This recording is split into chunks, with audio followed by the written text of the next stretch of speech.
Media మిత్రులందరికీ కూడా hearty welcome. Telugu సినీ పరిశ్రమ గర్వించదగ్గ నటులలో నేటి తరంలో చెప్పుకోదగ్గ నటుడిగా కేవలం తెలుగు భాషలోనే కాదు భారతదేశ వ్యాప్తంగా తనకంటూ ఒక ప్రత్యేక స్థానాన్ని సంపాదించుకున్నటువంటి ఒక గొప్ప నటుడు. కనివిని ఎరుగని రీతిలో మనం ఇంతకుముందు ఎప్పుడు కూడా ఇంత కాలం పాటు ఒక నటుడు వెండి తెరపైన అలరించగలుగుతాడా అని మనందరం అబ్బురపడేలాగా ఆశ్చర్యపడేలాగా 50 వసంతాలు మన నట సింహం నందమూరి బాలకృష్ణ గారు సినీ ప్రస్థానం పూర్తి చేసుకున్న సందర్భంగా చాలా చాలా అద్భుతమైన ఈవెంట్ని మనం అతి త్వరలో వీక్షించబోతూ ఉన్నాము. ఆ ఈవెంట్కి సంబంధించినటువంటి కర్టెన్ రైజర్కి మీ అందరికీ మరొకసారి స్వాగతం, సుస్వాగతం. విశ్వవిఖ్యాత నట సార్వభౌములు శ్రీ నందమూరి తారక రామారావు గారి తనయుడిగా 1974 సంవత్సరంలో తాతమ్మ కళ చిత్రం ద్వారా బాలకృష్ణుడు తెరంగేట్రం చేశారు. ఇక అక్కడి నుంచి అన్స్టాపబుల్ బాలయ్య బాబుగా నేటి భగవంత్ కేసరి చిత్రం వరకు కూడా ఎన్నో వైవిధ్యమైన సాంఘిక, పౌరాణిక, జానపద అన్ని రకాల జాన్రాస్లో ఆయన నటించడం, మెప్పించడం, రికార్డులు బద్దలు కొట్టడం, తను బద్దలు కొట్టిన రికార్డ్స్ని మళ్ళీ ఆయనే తిరిగి రాయడం, ఇలాంటివి ఎన్నో జరుగుతూనే వచ్చాయి.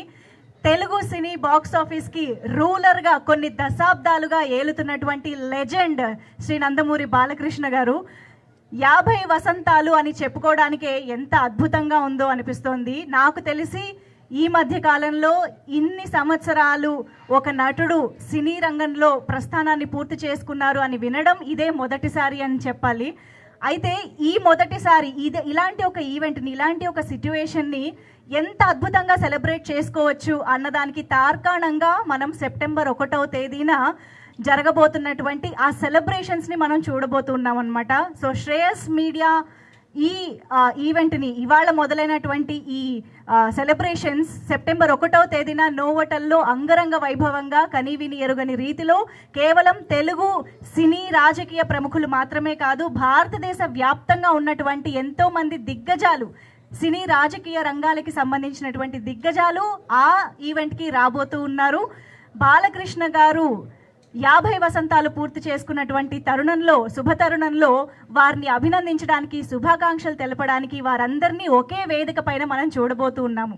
అయితే ఈ ఈవెంట్ని ఇంత అద్భుతంగా ఆర్గనైజ్ చేయడానికి ఎంతోమంది సినీ ప్రముఖులు కలిసి చేయి కలిపి ముందుకు రావడం జరిగింది అని చెప్పాలి. మనందరికీ తెలిసినటువంటి తెలుగు సినీ పరిశ్రమకు సంబంధించిన అన్ని అసోసియేషన్స్ ఈ వేడుకని దగ్గరుండి జరిపించడానికి ముందుకు వచ్చారు అని చెప్పాలి. టిఎఫ్సిసి, టిఎఫ్పిసి, మనకు తెలిసినటువంటి ఫెడరేషన్స్ కానీ, ఎంప్లాయీస్ ఫెడరేషన్స్ కానీ, వీరందరూ కూడా ఈ ఈవెంట్ని ఎంత వైభవంగా జరపాలో అంత వైభవంగా జరపడానికి ప్లానింగ్ అయితే జరుగుతుంది. శ్రేయస్ మీడియా ఆధ్వర్యంలో జరుగుతుంది. సో సెప్టెంబర్ 1వ తేదీన అంగరంగ వైభవంగా ఆ ఈవెంట్ ఎలా జరుగుతుందో మనందరం వేచి చూద్దాము. బట్ దానికంటే ముందు ఈరోజు కర్టెన్ రైజర్ కాబట్టి ఆ సెలబ్రేషన్స్ని మనతో పంచుకోవడానికి దీన్ని ఆర్గనైజ్ చేస్తున్నటువంటి ప్రముఖులందరూ ఇవాళ మనతో పాటే ఉన్నారు. వారి మాటల్లో ఈ ఈవెంట్ గురించి మరింత తెలుసుకుందాము. Please subscribe yup entertainment. Yup Entertainment, please subscribe. Thank you.